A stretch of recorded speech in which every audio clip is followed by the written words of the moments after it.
The final word. The final word. The final word. Okay. What's up? No doubt. We got them boys in the building, DMV. What's up with it, bro? What up, what up, what up? All right, man. The final word. We got Tuck in the building. How you doing, big bro? What's up? I'm turned up, bro. You know, let's talk these running backs. Yeah.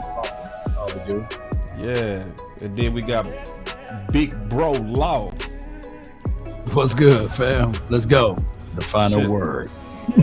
And the other big homie, Big Game, James. James. What's up, fellas? What's up? What's The up? final word. What's up?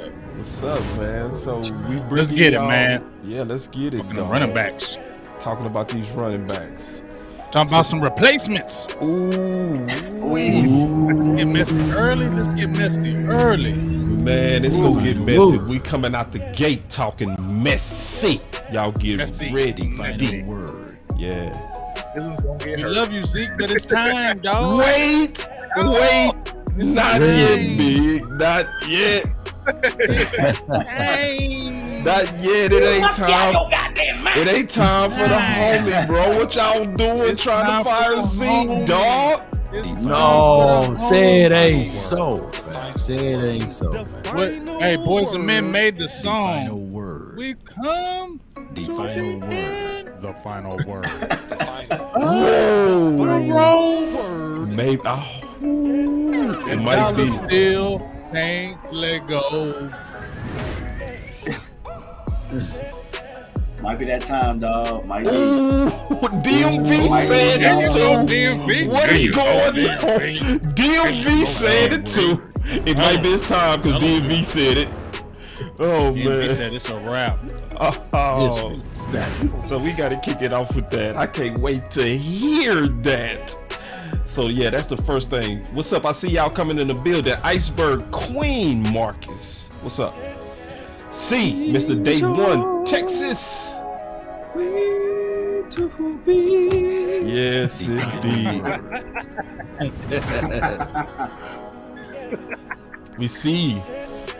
Yeah, It's about that time. it's about that time. Let them wait.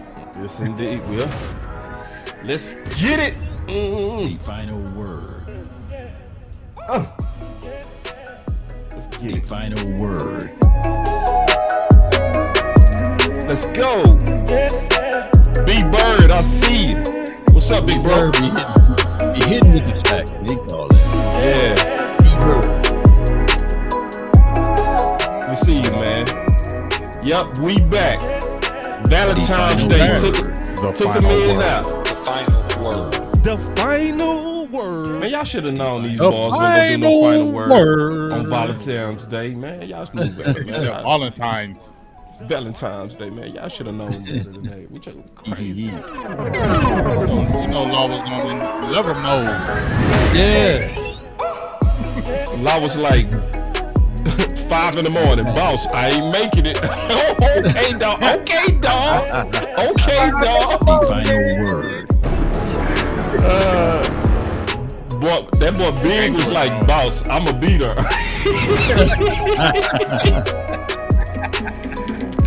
All right, let's get it. Appreciate the super chat. Mickey, appreciate it. Yeah, we in the game. Ooh, let's go.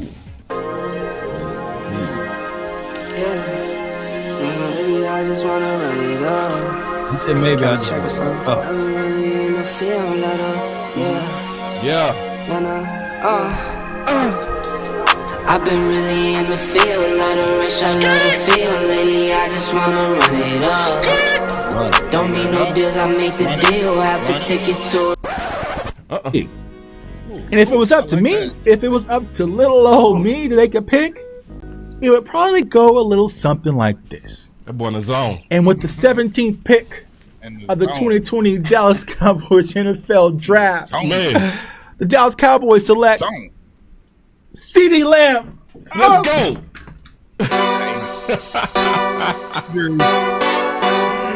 Yeah. Yeah. Let's go. I will move down. The smart thing would be to move down, but the Cowboys historically don't. Boss could be a trade down here with Justin. We got to trade. We got to trade. We got to trade. I said this the place to move. We were just sitting here talking Justin Fields. I said it. Oh my Where's the God! glasses? What is the glasses? Go hard, go home, go hard, go home, go hard, go home, go hard, go home. Touchdown like the end zone, Like an end zone. when the circle turn to my home, can't get me out of my zone. Go hard, go home, go. I love Parsons as a rush defensive end, right? If you draft him and you put him on the end, turn him into another DeMarcus Ware. Let him rush the quarterback, get upfield, and create damage to the other opposing offense. We got the pick. Man, here it is. We got the pick. Yeah, this gotta be Parsons. Like, Parsons the best player available. Go home. Yeah, these championship rings on my hands now. In my head, I'm top 10, yeah, that's hands down. You a squad, now you're looking man down. Funny how foes turn to friends now. So the Cowboys just selected Jake Ferguson with pick 129. Hey, I'm good. I love the pick. I love the player. I know that a lot of people will say that this is probably a reach. This is about where I had Jake Ferguson. Really solid player from Wisconsin. He can do all of it. He can block. He can run routes. He can actually make people miss in the open field. Have a race car like a Atari now. Call filling up, I need product again. Treat the business like a playground, might slide on you. Do me wrong, might fly on you. Do a backflip, cause I'm mad rich. I'm the definition of what that is. Go hard, go home, go hard, go hard, go home, go hard, go home, go hard, go home. Touchdown like the end zone. When the circle turn to my home, can't get me out of my zone. Go hard, go home, go hard, go home. All right, man. Go home. I like that. Man, so we got to be appropriate and welcome the homie. He couldn't make it last week. DMV, man, tell the people about yourself, man. Like we don't already know who you are. Yeah, man, what's going on to everybody, man? DMV fanatic. Man, I've been around for a while. Watch all these guys. You know, thankful to be here, ready to talk some football. Let's get it, man. Let's get it. All right, we always kick it off with Big. That's just appropriate. He the big brother. He the elder. He mean as hell, but he really. Nah, that's my dog. Elder. He ain't the elder. Nah, when I say he the elder, he the big bro. He the big bro. All right, so we gonna go and kick it off because you was already talking spicy, as my boy Rome would say. And whoa. Bye. Wait, bye. Wait, bye. Why are we gonna keep doing that? That's not the Ezekiel Elliott. See, that one right there, we don't have him no more. We don't have the Buckeye Zeke. We got the older Zeke. And it's time, fellas. How long we gonna do it? How long we gonna restructure Zeke? How long, man? We gonna restructure him until he's 35? It's over. It was great. I ain't dissing the man. Them first 4 years, was just ridiculous. Zeke has been a warrior, dog. But come on, dog. After a certain point in time, how long we gonna keep doing it? What are you gonna keep him for? Because blocking? That what we're gonna do? We're keeping him for short yardage? No, you're keeping him for. Oh, we got to keep Zeke because he blocks. We can't get another running back to block. Is that he's the only running back that can block it ever? No, man. It's time. Like the time is now. You already got Pollard. You saying you're gonna tag him.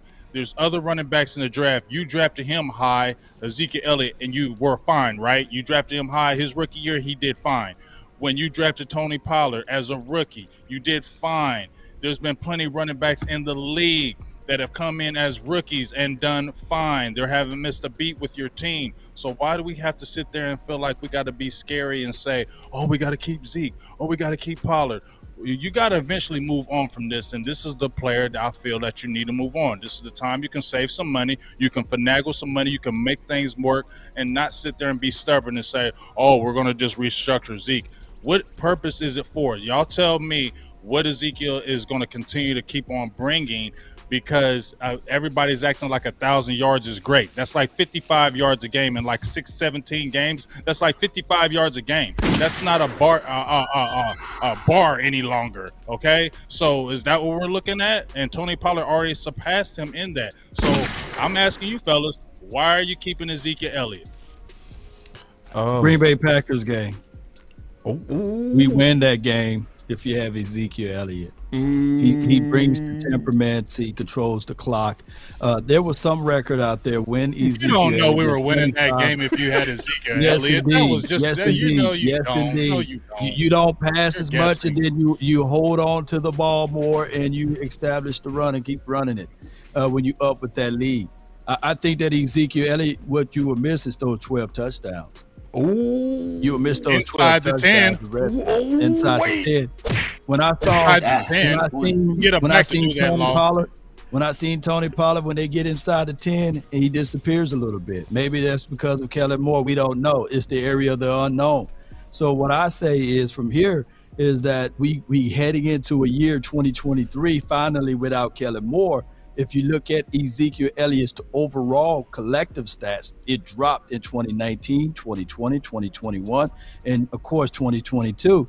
Why? What happened? What changed? Well, the offensive coordinator changed. I think that it'd probably be good for us, Big Game James. I'm not disagreeing with you completely.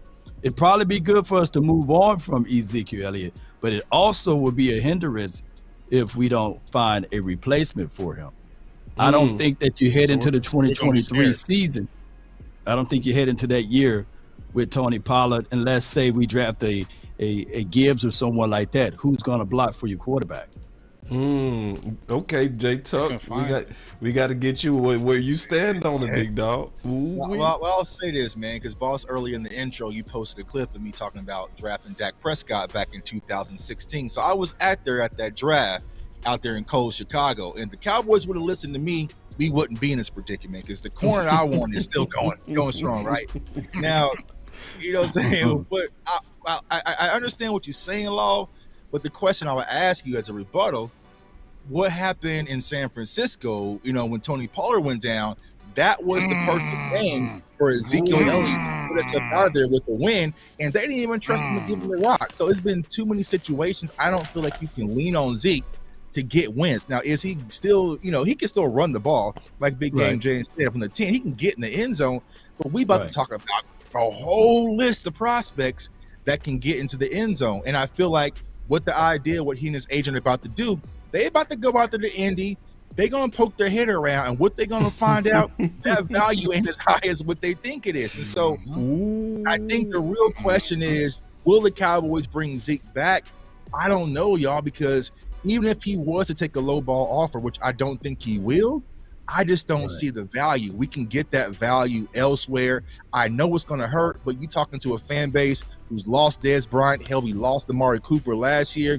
It just is what it is. And the last thing that we need is Zeke being that old man Jason Witten, just kind of being in the way and stunting the growth of some of these young prospects like Malik Davis. So me personally, I'm moving on, unfortunately, from Ezekiel Elliott. Love the man, his jersey right back there on my wall. But hey, man, I'm defeated. We got Jay Tuck. Real quick, we got Rome in the building, and Amp Sports in the building, and Keystone in the building. I always want to recognize the other, content creators that's in the building, man. What's up, fellas? Glad y'all in here. We go highlight you guys because y'all bring that thunder. And then that boy Rome said, facts, Zeke. He said, facts, Tuck. Zeke disappeared in San Francisco. DMV. Oh, go ahead. Well, hold on. Let me just say this one quick rebuttal to that. Because y'all the fight. Look. Zeke didn't call 2nd and 2 go empty. Even though Ezekiel Elliott was averaging 2 yards per rush, I think he would have been able to get that first down, by the way. But you're guessing again, Law. Yeah, 2nd and 2 going empty. You're guessing again. You're guessing again, Law. Here's what I'm saying right here, ladies and gentlemen. we had this storyline before with DeMarco Murray when he left, and they were saying that there was a lot of meat on the bone. And then week 2 of the NFL season, we had one of the better defenses heading into 2015. We never replaced him, and we depended on Joseph Randle, the guy that was still in cologne and draws. And Darren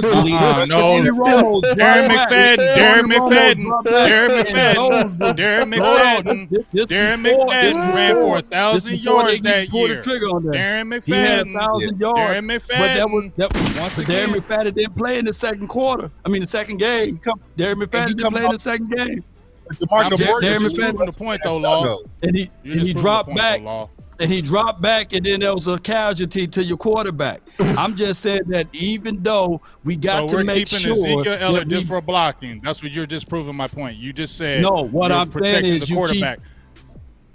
What I'm saying is that you got to make sure that whoever you bring in know how to block, especially when somebody's shooting through the A or B that's gap. what you got to do. That's why you take your scouting team. You don't keep a running back that's not going to be productive on your team any longer. We've already seen it. Like I said, people are like, he got 800-something yards. Man, dog, that's not a lot of yards. You know what I'm saying? Like, he's not the guy Ezekiel anymore. Elliott watch? Was Ezekiel Elliott watched this year up until the Detroit Lions game? Yes or no? We're talking about value. That's my point. We're talking about he was explosive. He had over 17 yards. He had over 17 plus carry. Ezekiel Elliott is not explosive any longer. You know that, Law. DMV. You got to cut him off. Up in there, DMV. You got to just come in there. He was explosive all the way up into the Detroit Lions game. That's what I wanted to say. But go ahead. They gonna keep fighting. Trust me, this fight ain't gonna stop. Hey, Law, but. That's kind of the double-edged sword to it, right? So up until the Lions game, you saw Zeke, and it was like, Zeke looks quicker, he looks shifty. Same thing happened last year until he got hit. I don't know if that body can take a whole season of pounding anymore. And at this point, man, you got fresh legs on the roster. You got a guy like Malik Davis, who you got an opportunity to see these guys side by side in that Tennessee game, and the fresh legs looked a lot better in that game.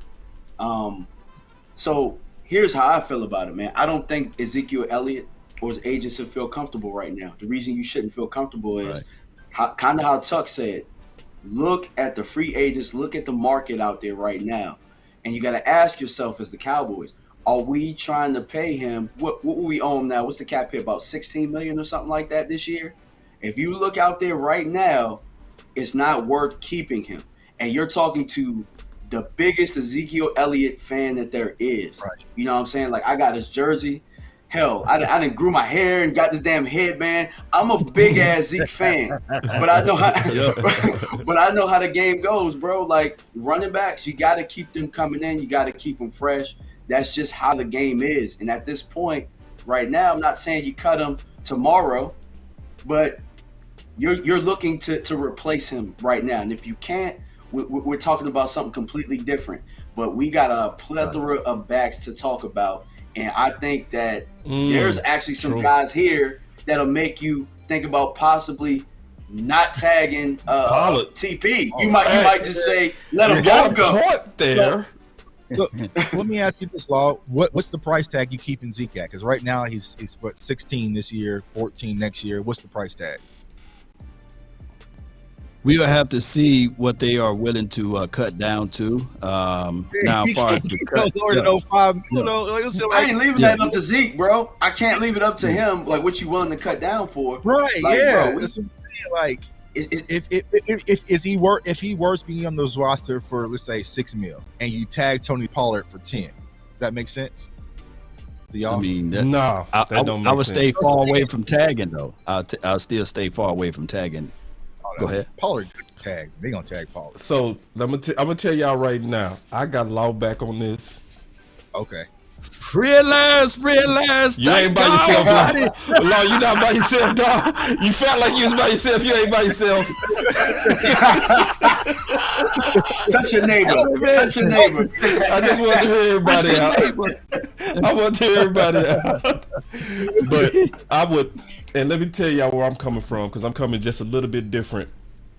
I'm coming from a standpoint of as much as possible, I would want them to try to keep the roster together, right? And do as much as possible to build on top of what they already got. You know what I'm saying? Now, that also, and I agree with DMV, you can't look at the free agent market and the draft market if you Zeke and then try to ask for a lot. You're going to have to kind of come your expectations. So if they can work it out, I would want them to, but at the same time, I don't think it's going to be possible because they going to have to offer him something probably insultingly low, and just pride alone going to make him likely say no. But if they could work it out, I would want them to work it out.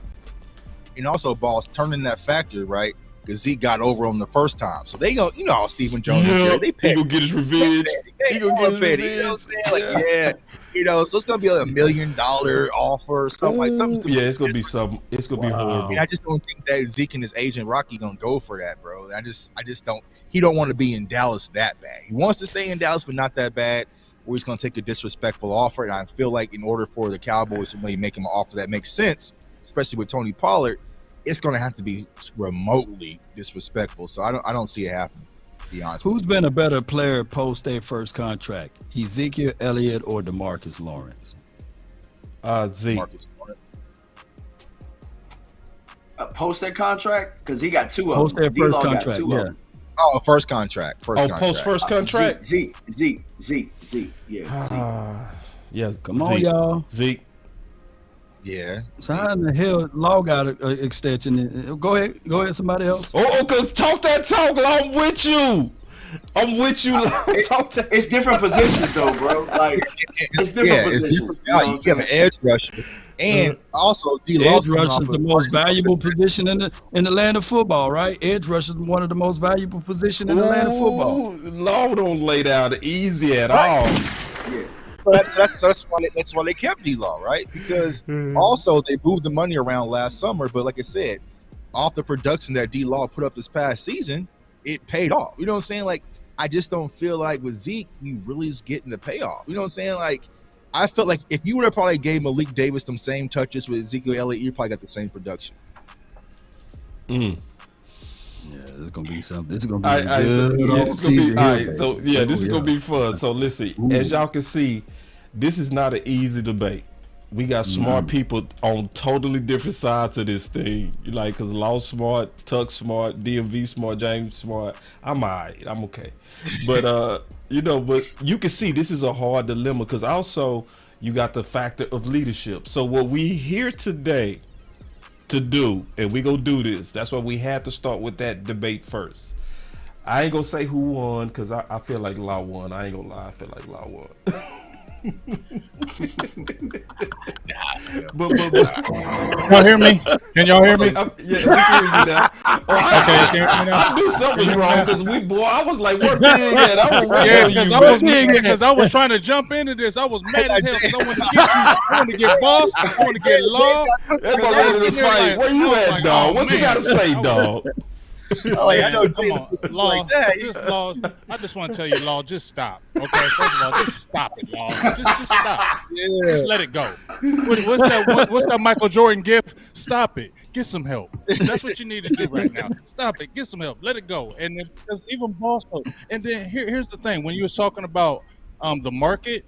What kind of market is Ezekiel Elliott gonna have? Let's keep it real. Who gonna pick up Ezekiel Elliott? Let's keep it real. When you got the backs that they're out there right now, like the Miles Sanders and those type of guys, they're going first before Ezekiel Elliott. Everybody else sees Ezekiel Elliott as well. They don't fear him like they used to. And every year he's been in the league, his numbers have went down every single year. He also has the most carries of any running back since he's entered the league. How are we going to think that Ezekiel Elliott is going to all of a sudden going to turn up with this new regime? Now Mike McCarthy's here. I hear what you're saying, Boss, but I'm not wanting to see Zeke. Oh, let's hold on to Zeke. Will we keep on talking about hold on to players? Haven't we keep talking about that for so long in Dallas that we hold on to players? We get emotional. Tyron Smith. We want to keep holding on and holding on and holding on until there ain't no value. And then what? Then we missed out on something. Save this daggone money. You just seen all the running backs. There's plenty of running backs in this draft. that can help your team right now. There's big backs, there's small backs, there's speed backs, there's everything that you want. So why are we going to sit there and wonder, oh, let's keep Ezekiel Elliott for blocking or short yardage? That don't even make sense anymore. Oh, hell no. Damn, Big, I gotta go at you, dog. Man, Get him, man. Get him. Man, I gotta go at the homie, bro. And you my homie. But see, this is the deal, bro. And I'm sick of this, bro. I'm so sick of this. Let's have a real conversation about the ungratefulness of the Cowboy fans when these players. No, hear me out. When these players play through injuries. See, I said this today at the barbershop. I said this today at the barbershop. If you're a Dallas Cowboy, don't you ever in your life play through injuries. Don't do it. Because people like Big Game James, DMV, and Jay Tuck, they ain't gonna appreciate nothing. It's gonna only be me and Law that got the good sense to recognize that this man had to play through a major knee injury, and y'all ain't even factoring that in. I'm sick of it. Oh, it's definitely factored in, bro. Hell no. Can you play that Did for me not now, tell you Can at the second half of the season. Tony Pollard playing. This is the healthiest I ever been going into the playoffs. This is the healthiest I ever been. What are we talking about injuries? I need to recruit Okoye. Good idea, because I'm sick of this, Law. You can recruit Okoye all you want, and he gonna get it too. Y'all want to do things the Patriots way, but got emotional ties to players. Oh, it's emotion. It's emotion. It is emotion. It is emotion. It can't just be that we think he gonna get better when he's healthier. No, he's not. Okay, he did get better when he was healthier. Big, you're not even telling the truth on that. He did. Okay, he did. Okay, but what? Okay, so here's the thing. The last 2 years he's hated, bro. The last 2 years, bro. Hold up. When Tony Pollard, just like Tuck said, when Tony Pollard went down, did our offense all of a sudden get explosive with Ezekiel Elliott, or did it slow down? They were scared to even go. I'm waiting. What's your question? Because I was just looking at the chat. They saying we won, lost, so we might as well change the subject. Yeah. That's because they're emotional too. They're We won. Y'all are emotional. Y'all got emotions. I like nothing but emotions. I like how DMV come in talking that noise. I love it. DMV like he's right at home. He's right at home. He kicked his feet up. $25 million at the running back position. $25 million. Everybody want to talk about Dak's money. Let's talk about 21's money. You know what I'm saying? Like, right. It's 21. 21. Can you give me 21? Love him, man. I'm going to miss the Zeke chant at the stadium, bro. But it's to the point. It's not a threat. He might not miss it though, Tuck. He might not miss it though. They might be able to cut him. He might be able to get some rest, and you might be able to bring him back later. My thing is him through 8 games. If I can get him for 8 games, he chill out, go to combo or whatever, then we in the playoff run, and we need a running back. Hey, y'all. Give me Zeke. Hey, y'all. Can y'all hear Okoye? You really want him in the playoffs. There it is. There you go, Law is dirty. He brought in reinforcements. Law done brought in Okoye for reinforcements. I love it. You can only hear me, but you can't hear them, so that's okay. They can hear you. Hey, that's my dog, but he don't matter. Fit your mind on why the Cowboys should keep Ezekiel. We already heard it. Well, number one, when you look at the fact that we just got Schottenheimer knows how to run the ball. That's number one. Him and Mike Solari, I think, are going to revive Zeke to a point where we probably can get maybe 2 more years out of him, especially if he's willing to take a deal where it's team friendly. I don't think he stays here, obviously, under the current contract that he's on. I will agree with the fans on that. Because if you're coming from a fiscal standpoint, I'm not going to argue anybody who's saying like Zeke makes too much money. Okay, when we got Tony Pollard, we got to pay and so on. I understand that dynamic. But when it's coming from just a play standpoint, I've been looking at the film. I'm going to release it. I'm in Colombia right now, but when I get back home, I'm going to release the film on Zeke Elliott on the last 2 seasons prior to his injury. Zeke's been running fine until he bangs that knee up. He does it. But, did you just see what you just said, Okoye? He running fine until he gets hit. After that game, he started to decline in his run stats. But he was still running pretty well because I remember in the Giants game on Thanksgiving, he had a great game. And that was after he banged his knee up once again. And I'm not saying that, Zeke isn't hurting himself each season. If you want to argue that, you can. But so is any other running back who, runs the way he does. Derrick Henry gets hurt, other guys get hurt, and they don't try to get rid of the guy. They just say he's hurt, and he gets hurt that season. That is what it is. So if it's from a play standpoint, I still think Zeke has something left in the tank for sure. And I think what he's already put on wax lends him the right to feel secure here in Dallas until he chooses to go, as long as he's cool with the contract that we're going to give him. But with the way Schottenheimer and those guys are going to use him, there's no way you can tell me that Zeke has nothing left. And when people are saying that, it shows that they either aren't really paying attention, or they probably just never really banged with him like that in the first place. Because, it was the same. It was the same argument. Right. It was the same argument we had when. Talk that talk, Corey. One thing before you start up, when you look at the decline, like I always pay attention to patterns, man. We saw the ascension of Dak Prescott when Kellen Moore took over the helm, right? Right. And we saw the decline immediately in Zeke Elliott's numbers. Not only in his numbers in regards to his total yardage, but mainly his numbers in regards to the amount of carries that he gets. Because if he's getting the amount of carries that he usually gets, like even this season, he missed 2 games. He still had 876 or something like that. But he was getting the amount of carries that he usually gets, like Derrick Henry and those guys are getting 300-plus carries. He's still 1,000-yard every season running back if we were looking at it that way. So a guy getting 12 touchdowns and 876 yards on part-time duty, I'm not mad at that. I wasn't mad when Mark Ingram did it with the Saints, and I'm not mad when Zeke's doing it for us. And I feel like a guy that doesn't sit down is good for a guy like Schottenheimer. When you look at his history with guys like LaDainian Tomlinson, with guys like Carson, he ran Carson into a short career because Carson wasn't as durable. And I don't want him doing that with a young guy that you bring in here who you really don't know yet, or a Tony Pollard who we already know we don't want to get full-term carries because he's already showing signs of those wheels being fragile. You know what I mean? So I want to protect Tony as much as possible. And I think the best way to do that right this second is Zeke Elliott. Hey, when you get we win. We're going to have an emergency. They can't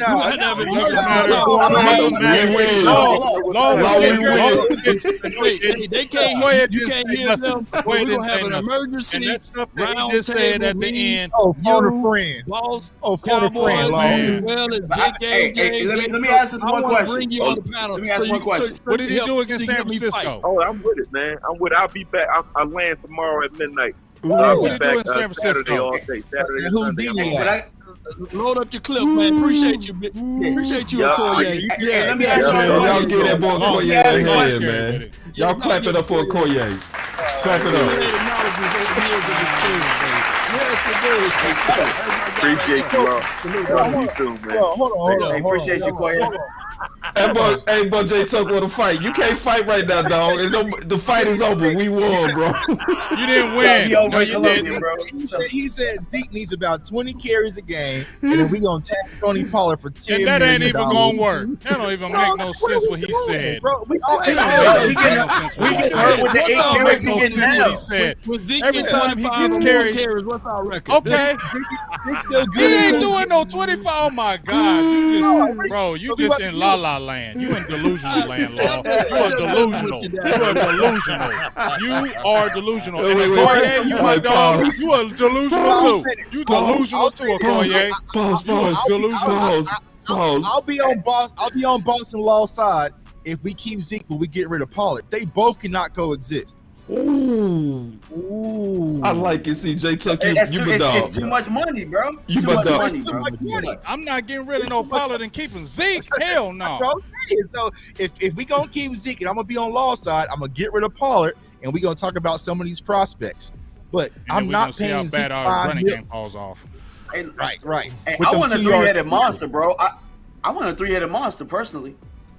That's how I feel about it. You can have, if tag Pollard, keep Malik Davis, and get you a dog running back. There's your 3-head. I love it.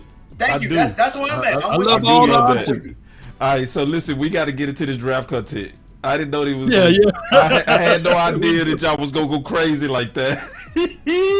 But that was quality. That's another show. That's loved it. Show in the It was. I wasn't expecting that. Hey, I was not Maybe expecting we'll that. do that on Tuesday night. Look, we will do that. Yeah, we need to do on that. Tuesday night. We will run the final word back. But hey, listen, this is a dope final word. And then also y'all clap it up for the new additions to the final word. They holding their own. And I like how DMV came in slapping. He didn't hold back at all. He didn't even wait. I'm like, damn, DMV, can we get to know you a little bit better, dog? All right, here we go. All right, let's start it off with the homie DMV. So DMV got an early wish list. All right, so let's go through it. All right. So on the wish list, we starting with the hold on. Let me get this more legible. Y'all be patient with me. Give me 1 second. Building the plane while it's in the air. Yeah, man, I'm trying to build a plane. Well, we'll just kind of rock with it here. I ain't got time. All right, here we go. So hopefully, there, y'all can see that. So his draft prospects first. Oh, that should be free agents. I'm sorry, I got that backwards. But that should be free agents. But he said Tony Pollard, Samaje Perine, Latavius Murray, and Jeff Wilson, Kanye Drake. This should be your drafts. I got that backwards. I'm sorry. But then you put Gibbs as your top running back, Bijan Robinson, Eric Gray, and then Taji Spears and Devon Achane. All right, so let's get your thoughts on that, and then we'll just kind of talk through it real quick. So, kind of, what's your thoughts on your list and kind of creating your wish list for Christmas in this offseason? Yeah, so man, look, if we gonna go West Coast, we need to go West Coast all the way. Get guys that can catch the ball out of the backfield, make guys miss in space. If you guys watched the Super Bowl, man, the Kansas City Chiefs, they did an excellent job with both backs, using two-back system, and both guys could hurt you either way. You know what I'm saying? It was running the football or outside of the backfield. You look at Philadelphia, they were able to, get guys in space and make guys miss. That's kind of what I'm looking for in a back here. I believe all of these guys on this list can do those type of things. You know what I'm saying? For me, I had Gibbs a little bit above Bijan, simply because I love his footwork. I love the way that he's able to, kind of press the line of scrimmage, and like I vision and just the big home run playability. Like I feel like with Gibbs, if you were to get Gibbs, he kind of adds you a little bit both of what Zeke does well and what Pollard does. You might be able to get rid of both if you get him. My comp with him is to me, a lot of guys say Kamara. I see Dalvin Cook in him. You know what I'm saying? A guy that can catch the ball out of the backfield. We're going to jump into some of the other guys, but I like Eric Gray out of Oklahoma. Love the way he presses the line of scrimmage, man. He makes guys miss like crazy in space. He wasn't very good at Tennessee. You know what I'm saying? He wasn't as good. He looked a little vanilla. But, sometimes you get a change of scenery, and that kind of changes who the player is. And I think that Eric Gray, if you guys get into the film a little bit, you'll see that he's a pretty good guy. Tajay Spears out of Tulane. Tape speaks for itself, man. We'll probably talk about it a little bit later. And I'm going to let Tuck talk about his guy A-Chain, because I already know he got some stuff lined up. But he mine too now. He ain't just his. Tuck. It's on you now, big dog. We got your Tuck. We got J Tuck wish list. We got J Tuck wish list right here. And so he also got Gibbs. Is this in order, Tuck? Is this in order? Yeah, kind of, yeah, because, I got an order. Okay, so, yeah. And then listen, y'all, I want to say something real quick about these orders. Don't hold this over none of our head right now. Right. Because this list is before the combine, it's before pro days.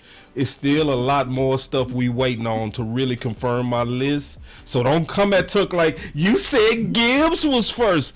He can change this list. That's why it's called an early wish list. All right, so I just wanted to be clear on that. All right, let me get my big old head out the way.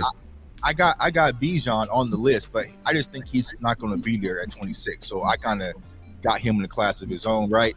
But Gibbs, I agree with DMV, and honestly, I like that comp of Dalvin Cook.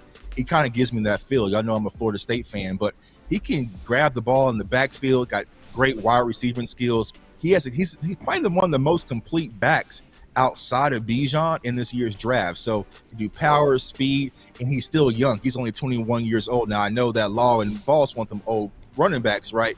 But That's just a shade. That's a shade. That's a good shade. Wait, hold on. Was that a shot? Was that a shot? I think he took a shot. I love the shot. Thank you. Yeah, they like a little old. Shame. But the second prospect is Devon A-Chain, man. I could call him A-Train out of Texas A&M. He's one of those smaller scat backs, man. But when you watch him play, he's probably going to be the fastest player in this year's draft out of all the prospects. We talked a lot about Jalen Hyatt last Thursday. He is going to be faster than Jalen Hyatt. This is track speed, Olympic track speed.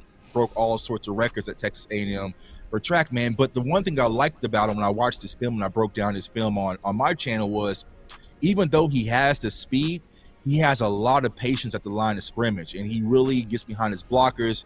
He has reliable hands. He keeps his feet moving, and he's very sleek in the hole. Like, he can cut through the hole, keeps his feet moving, and he also gets rid of that inside foot. So sometimes when he cuts, it's really hard to get your hands on him because he has very fluid hips, man. It's like a human joystick. Also can help in the kick return game. He had like a 97-yard kick return versus Alabama. So he can do a lot of things.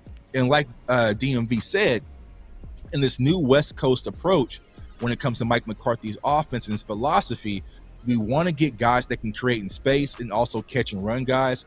And I feel like A-Chain can definitely be that guy. So if he's sitting there, in the second round, he could definitely be a steal. He's one of my favorite prospects at the running back position for this year's class. I wanted you to also break down Kendre.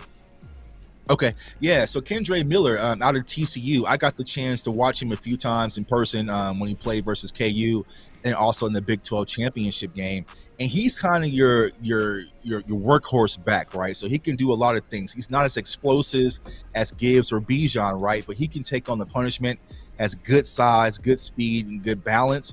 He's more your north-south runner. He's not really going to be your lateral guy, so he's in the trenches, right? So if y'all want that tough running back to get that extra yard, the extra 2 yards, get those touchdowns while you're in the 10-yard line, Keandre can definitely add that to him, to any offense. And also, even though like he wasn't really utilized in TCU's passing offense, he's going to be more your check down type of running back, but he has good hands, reliable hands. And like I said, once again, when it comes to this West Coast offense, there's going to be a lot of opportunities for those quick check downs in the flat, and he can definitely take advantage of it and make players miss in space. So I would definitely like Kendre Miller, running back out of TCU.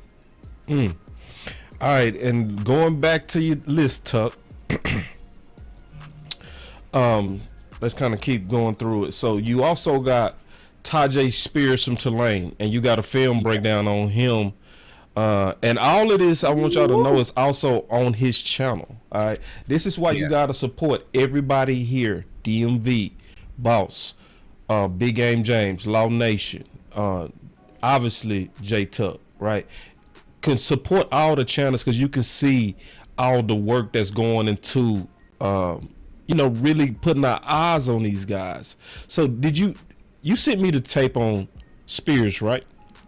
I didn't send it on Spears. I didn't chop it fully. It's cool. Let me keep going. I think I sent you Deuce. Deuce Vaughn was going to be up. Let's do Deuce. All right, we got Deuce. All right. Yeah, so Deuce Vaughn out of K-State, man. Deuce, right? So I watched him in person as well, versus KU and also TCU. Good inside, outside runner, very decisiveness when it comes to his cuts, man. He can cut on a dime, and that's the one thing that I really like. He can really plant and go, has acceleration, and the one thing I also like, once again, when you're talking about the West Coast offense, he can pretty much run routes like a wide receiver. So, I mean, it might sound crazy, but kind of a comparable comp, it would be kind of like Tony Pollard, how he was coming out of Memphis. So he can do a lot of things, and he also finishes with a lot of pop when he runs. Even though he's a smaller guy, right, he'll put his head down, you know what I'm saying, and get the extra yards. So he's not afraid to get dirty. He plays with a lot of competitiveness.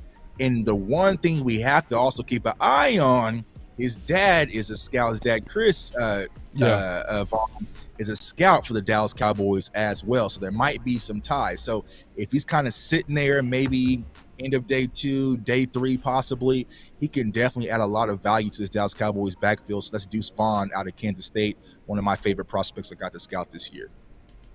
Ooh, see, I think y'all getting ready to lose even more. Coach Marv is in the building. He's siding with me in law. He said, if we going to give, I love Coach Marv, but that don't matter. Hold on.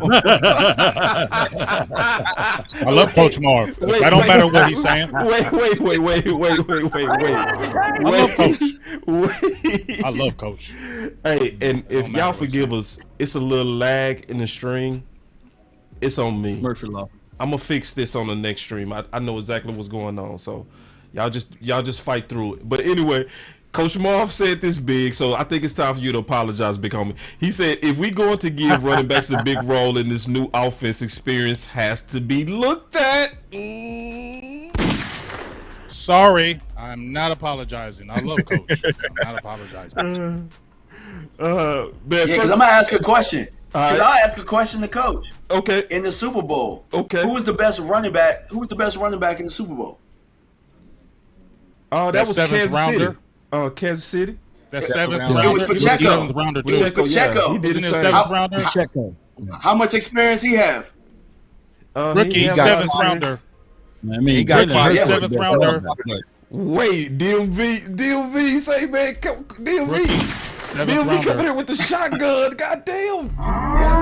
DMV. Say, Yeah, man. Look, can you take it? I got to call it. Coach older than you, man. Can you show some respect, DMV? God dog, man. You know what I'm saying? Oh, hell no. God dog, man. That dude coming there slapping Coach. Man, what's going on? Hold on. Oh, Is Tuck talking? man, that's that lag. That's that lag. Chinese talk, baby. Chinese talk, baby. Whatever he's saying, he already said it. Okay. Whatever he said it a long time ago. Yeah, you tripping? Like, must say something? No, you ain't said. No, that's that lag, bro. I'm trying to play it off. I'm doing a pretty good job too. Y'all ain't even noticed it till right there. That's I'm playing it off perfect. All right, let's go back to this so we can't see that lag. All right, here we go. All right, that's why I say it's a lag. Y'all be patient, y'all. We gonna get through it. Now he got some good stuff on this free agency. We can talk about this a little bit. Kareem Hunt, Jamal Williams, Dante Freeman, Jeff Wilson, and David Montgomery. Man, clap it up. That's a good list. That is a good list. Clap it up for Tuck. So, and Lau, can you? Because Lau, we ain't heard from you in a while, man. We've been talking a lot. I don't know if they made you mad. I'm in my feelings, man. I'm hurt. Okay. No, matter of fact, we gonna let Tuck go ahead and own his list and educate us on his thoughts on his wish list. And remember, don't hold this over his head because this is an early wish list. I'm gonna keep saying that because I already know how people are. Tuck, you said on February 16th. Listen, y'all, this is early. Go ahead, Tuck. Tuck, you like trying to use smears on it too late. Yeah, so when it comes to free agents, the free agents, man, Kareem Hunt, we all know what Kareem Hunt's able to do. You know, he's kind of been the child that got left out of all the fun here in Kansas City once he got sent to Cleveland. But I feel like he's still one of those backs that can get those tough yardage in between the tackles, put his nose down, and get those tough yards. I like Kareem Hunt. Jamal Williams, a guy that we saw in Detroit and face, explosive, has a lot of upside. So there's a lot of running backs. Deontay Foreman, I think I typed that wrong, but out of Carolina, he had like 980 something yards this past season in Carolina, kind of when Christian McCaffrey moved on. So I'm looking for veteran guys like Coach Marv kind of wanted, right? Guys like Jeff Wilson and also David Montgomery that you can come in and maybe supplement if you were to move on from 21. I feel like these are a few guys, and you probably do it for a lot cheaper.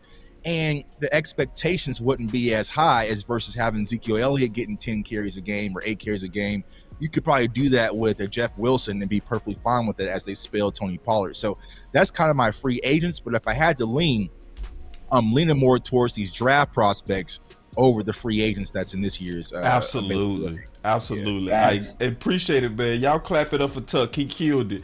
Now we got Big Game James. Let's look at your list, dog. Ooh, wait a minute. It's Sean Tucker. Devon Aiken. And no free agents. No free agents. That boy don't want no free agents. He only want a drought. No, it ain't that. No, it ain't even that. It's just, what are you thinking, dog? Let me talk to you. Okay, let me tell you what I'm thinking. All right. I'm thinking the Cowboys way. Okay, y'all thinking the Cowboys way, so I'm gonna think the Cowboys way. As soon as they threw it out there that we tagging folks, why should I even talk about a free agent now? Because when Dallas shows their hand, you can womp all you want, womp it again. You should have womp your answers. You should womp yourself. But anyway, as I was saying, when Dallas shows their hand about franchising somebody, they do it. Yeah. So that should already tell me they're going to already keep Pollard. So why am I going to throw all kind of free agents? Now, I do like Tuck's list as far as Kareem Hunt. I think if you let an Ezekiel Elliott go and bring a Kareem Hunt in, I feel good about that because Kareem Hunt is younger. He doesn't have that much tread on his tires, and he already did a backup role with your boy who was already the starter there at Cleveland, who's the dog. I can't remember his name. You know what I'm talking about. But if we're talking about our running backs, Sean Tucker, here we go. 5'10", 205. The thing I like Baby about Emmett. him, I love him. Don't it? And he's got that. Emmett didn't have that long speed, but he had that burst. Yeah. And he had that. And that's the thing, when you watch Sean Tucker play, he has that burst. And his sophomore season, he had the most yards ever as a sophomore in Syracuse history. 1,400 yards as a true sophomore. He's got burst. He doesn't have long speed. You should see his legs. His legs are like tree trunks. You feel me?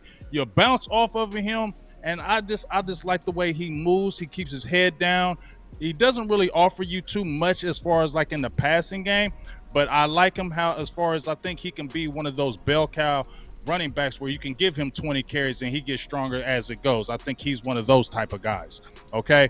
Yeah. Now, my second guy who I mentioned, who Tuck had mentioned, I love Devon A-Chain.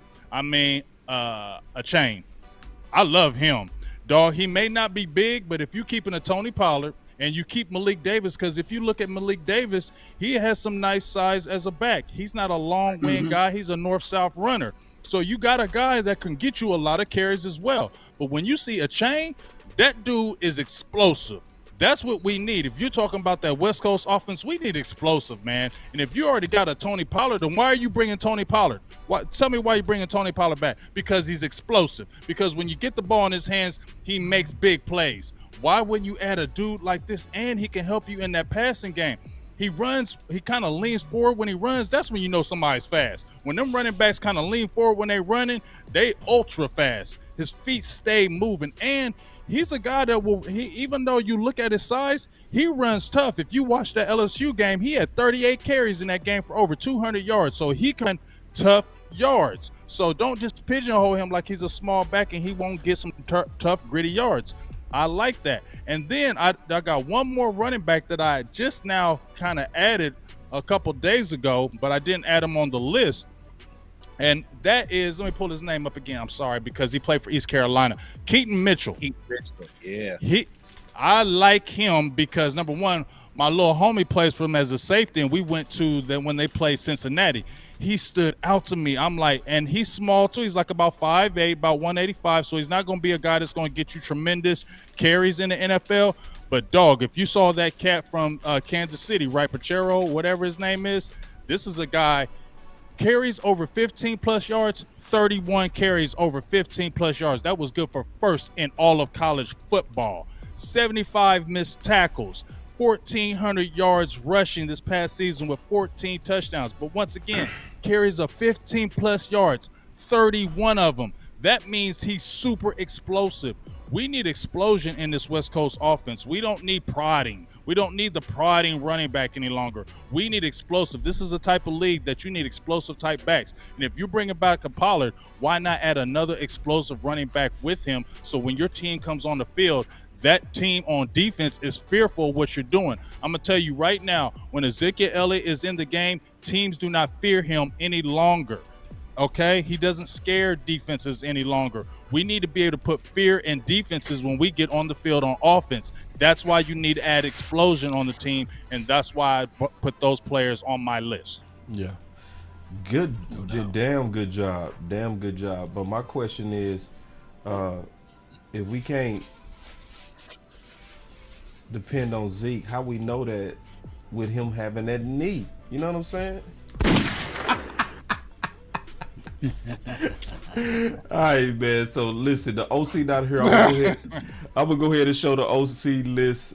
He not here, but I'm gonna still kind of go through a little bit, then get off of it because he had something come up in emergency. But let me go through it. Boss, real can quick. I ask you a question though? No, I don't want to hear it.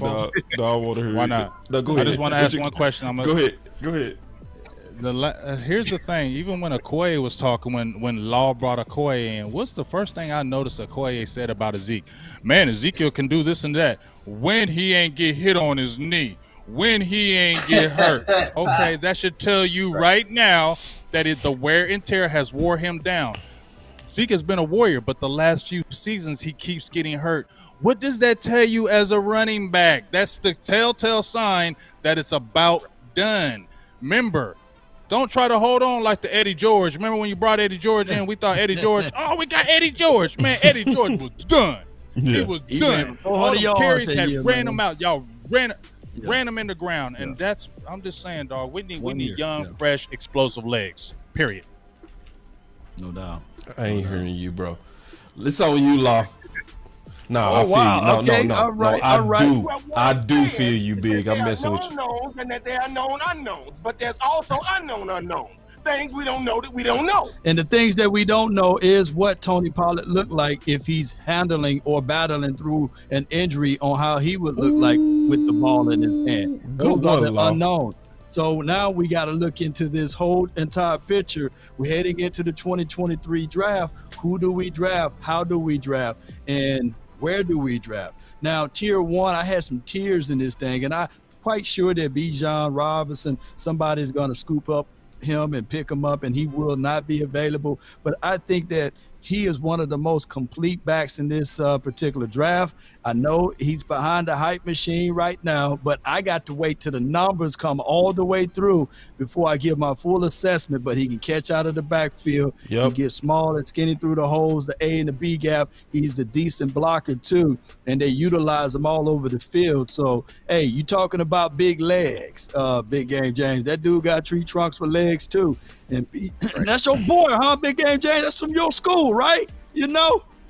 I know you like Bijan Robinson. You can step in and talk about him anytime you want, Big Game James. You know, that would help me forget about Ezekiel, Elijah Elliott right there. What's your scouting report on Robinson right quick? Well, you just said it. That be your Ezekiel Elliott. Wait, y'all going way too why we damn lost him, man? far. Y'all go. Why we lost him? Y'all going too far. Who? Go ahead. I'm gonna let y'all finish because I got some. Yeah, we gonna talk about this Bijan. I saw Robinson a tear. thing. I saw the glory tear come down, bro. Yeah, you saw that. You saw that. You saw me do this, bro. Here's what I'm going to say right here. The Illuminati, baby. But here's what I'm going to say about this. If you get rid of a certain player, just make sure you have the ability to replace that said player. And Bijan Robinson will be that guy if you're going to get rid of him. And you got to look at it in that way. And if you look at the list of the other guys that I have out there, Boss Cowboy, I think I have Sean Tucker. I have Tucker that's next on this list, and me and Big Game James and a few of you guys have the same assessment. And the thing that I love about this is we didn't talk to each other. So that make it more authentic of me looking at his tape and saying, oh, Sean Tucker is that next best running back out of this draft because of his ability to catch out of the backfield, although he don't do it that often. But, man, when he captured the edge, it's daylight. It's daylight for him. It's time to get to the touchdown for him. I've seen him run between the splits. I've seen him block to it as well. So I like Sean Tucker. I like his burst and acceleration. I think that he got subtle speed. Yes, sometimes he do kind of run a little too high with his pad levels. But when he see the hole, he hit hole. One cut, jump out, and he slides more than he stop his feet. So I love that about his skill set. And he's not a guy that's not gonna fold up like a wallet or a lunch out. He embraces the contact there. So I like him. And then my third guy on that list is Jahmyr Gibbs. I like what he can bring to the table. I think that he's a complete back. Hey, if anybody want to look at any tape, look at that Arkansas tape. He put up 206 yards against those boys, and he was averaging like 11 yards per toe. And I'm telling you guys, this dude right here, Gibbs, he can do just about everything that you like out of Tony Pollard. He may not be a finesse or a good blocker, but when you look at his tape, you can see that he can squeeze, he can catch the ball off the edge, and he can take it to the distance. And he's a guy that's still developing too, by the way. He's 5'11", right at that height. 200 pounds, right at that size. He's a good size, and he got great vision, and he can turn nothing into something. And that's what I like about what Gibbs bring to the table. And come on, y'all. Let me hear y'all say it as watch. Roll Tide. Let me ain't saying that. I definitely ain't saying that. I see you like Sean Tucker over there, Law. That was fly though, Law. That was fly. I got to give you that. That was you fit that in there perfect. All right, here we go. Tier 3. Guy, Sean Tucker, Zach, my guy, man. He's another guy. He's big. He's strong. Yeah. You like him, don't you? Now the thing I'm talking about is Ward. I don't like the way he hold the ball. I definitely don't like where he give too much target area that you can hit him. You know, he gonna have to get that worked out because there's gonna be some head choppers up, man, up here on the NFL level. So he's gonna have to lower those pad levels too, and he's gonna have to better protect the ball. But Zach, he's another guy. One can argue that you can substitute him and put him in front of Tucker and Gibbs, but Zach is one of those guys that I like what he brings to the table. His finishing on his runs is dope, and he got that subtle burst. Who do y'all think he's more of remind y'all of? Is it like an Adrian Foster or someone? Who he remind y'all of? Which Zach are we talking about? Zach Charbonnet. Zach Evans. I like it. I say that because of his vision. Charbonnet. Oh shit! Charbonnet. I got him up there. Marion Barber. I got him up there with Bijan Robinson, and yes, I said it. Ooh, wait! I don't want you to tell your list then, but yeah. I like that. Look how big and swole Man, he swole, dog. Law got a tight with them running backs. I can tell. He like the power guys. Yeah, he like the power guys. But look how high he too. I don't like that though. I don't like that. That's a hit or miss. That's a hit or miss, man. If you run like that on the NFL level, look how tall he runs up there. Yeah. But when he get to the edge, man, it's over with. Man, he look like Marion, bro. He look just like the Barbarian. Watch how he do the little foot thing. Yeah. Look. Ooh, you got some good tape on Barbarian. Man, I'm gonna send it to you, Law. I got you. Yeah. And it bursts, man. He squeezed through there. He's not afraid, and then he goes down. He goes down with a fight. I do like that about him, and he got the good size or what have you. Hey, the other Zach Evans, he's a finisher. He's a finisher. The other one, the Zach Evans. Yeah. So let me ask y'all this. Can I ask y'all a question? Do y'all want a bell cow running back, or do y'all want, if y'all had the choice of the first running back you could take in the draft, would it be more of a speed type guy or like a bell cow? Because I think the cat from UCLA, I think he's a bell cow type running back. I want bell cow. Is that what y'all want? I do. I want speed. I want speed. I want speed. We got speed with Pollard. What y'all doing? I want a 3. Why? 3-headed muscle. What's up with Malik Davis? Malik Davis ain't like Pollard. He ain't that. He's your north-south runner. He's your tough runner. What's up with the Eagles plan? If you look at the Eagles, Miles Sanders, the guy from Kenneth Gainwell and Boston Scott, they ran all over the teams in the National Football League. None of those guys, all those guys pretty much run the exact same way. They mirror each other. So that's why I look at Gibbs. Scott is not the same. No, they're not. No, they're not. Scott is more, they're not the same. Scott is similar to the guy that you just said, A-Chain, a little bit. Yeah, he is, but they're all. I think Sanders is explosive type back. Yeah. They all got their quick burst, but none of them considered a bell cow, right? And even Jalen Hurts, he's one of those other explosive backs. But that's what we're just saying, though. You don't need a bell cow running back anymore. You don't. Hey, Love. You do, man. Hey, every now and then you do big. Look at the Tony's. They just won without one. Y'all want a bunch of Tony Pollards. Bro, you just had a 7th round running back get in there with explosive. That was not a bell cow that ran all over that Eagles defense. Ran all over them. What do you mean by bell cow then? He got Clyde Edwards-Helaire up out of there in Kansas City. Right. All right, so we ain't see him no more. What's the modern day bell cow? I mean, we know the old school bell You're looking, cow. everybody's looking like 15 to 20. Everybody's mixing it. Yeah. Everybody right now is mixing these running backs. They're getting 2 running backs and they're attacking you with them. Look at what Cleveland did. That was a great model what Cleveland was doing. You get what I'm saying? And like I said, you got Malik Davis. He's your north-south guy. He's the guy don't have the long speed. He's the guy that can run in between the tackles. That's why you got him. He's your guy that can do that. Keep on letting him get some seasoning and get explosive. If you bring Pollard back, get another explosive back that can catch out the backfield, that can catch, add in the receiving game, and then you got a guy that can get you tough yards like a Malik Davis. We saw Let me make you this big game, DMV, hold on. Now let me finish. Because he just said DMV. And DMV just told you in that Titans game when Pollard was out, you had Malik Davis and you had Ezekiel Elliott. Malik Davis looked a lot better than Ezekiel Elliott did in that game. Right. And here's the thing you got to consider with Pollard, too. 1, he's coming off the injury. 2, he's franchise tag. So you guys take into consideration what is the mindset with a player playing on the tag. They ain't going to be out there giving 100% on a franchise tag. But also, 3, like, what is the Cowboys' plan moving forward with Tony Pollard? Like, could it be a Dalton Schultz where they tag him and then move on? So that's why I'm looking for more explosive players to kind of get exactly in. What he's going to be. Well, let me ask y'all this then right here.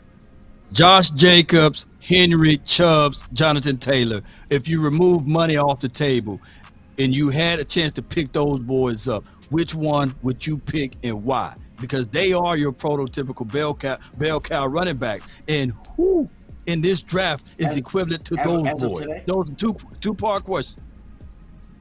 Who's the running back? As of Josh today, Jacobs or who else? which one of them As of today, Henry, Taylor, Josh Jacobs, Chubb. Josh Jacobs. I would say Jacobs because he offers the dual threat. Yep. And I think he'll be fresher than those guys. Jacobs He's is a little fresher bit than them, explosive too. And you see the Raiders about to move on from him, but it's hard to say goodbye in Dallas. Who's out of this draft? Who's out of point. this draft? Exactly, Tuck. Good point. But could it? It's so hard. No, that's that's a good point. I'll give you that point. I'll give you. Let me see. We want to hold on to the very last minute, squeeze all the juice out of him, and then when there ain't no juice, we won't know. And you know if he's out there, he gonna get about 10 to 15 carries, or whether you just take them 10 and add on the pressure. Everybody over here said they taking Chubb and the cocaine crackhead heartbeat right now over here on my side. Chubb over Jacobs? Over on your side too. They all Zeke biased too, Law. Wait. But even with that though, even with Chubb still had another back come in like we talking about, right? Thank you. He still had another back. True. So you want Thunder and you want Thunder and Lightning, right? So in this draft, you got Malik Davis. You got okay. Okay, Lord, you was about to say you keep on saying Ezekiel Elliott like he. Bro, let me say hold up, Law. We're not going back to that fight. We already won that fight. I'm just saying. We won. I'm just saying though, boss. Here's the thing though. If Pollard goes down and you got Ezekiel Elliott, do you think our offense is going to be good with Ezekiel Elliott starting for like 5-6 games? Well, it depends on that. Yes or no? It depends on the knee. Everything ain't yes or no. It depends on his knee, and that's where you was week 1 right. through 8, yes. Week 1 through 8, yes. But that's where you was right though, Big. To where the last 2 years he had some bad luck on that knee, and it would be foolish to assume that that's gonna stop.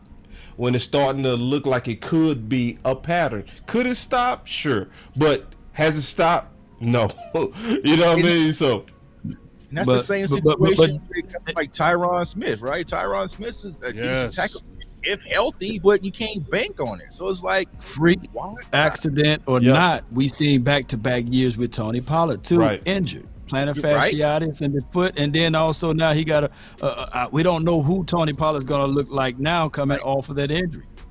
Right, you could be Matt. I like your list. I like your list, Matt. Hey, but Law had it because I don't know why y'all be trying to bully Law, man. Law wasn't even finished. Law was just on tier 2. He wasn't even on tier 3. No, it's the question. See, y'all try to question. Law, man, I got your back on this one, dog. You know what I'm saying? They trying to. I like Law's list. No, his list is fire. His list is fire. I like Law's list. I just don't like him wanting to keep Ezekiel Elliott. This list is nice. This list is nice. Zach Evans, Devon, and what I like to your point though, and I think Law said this.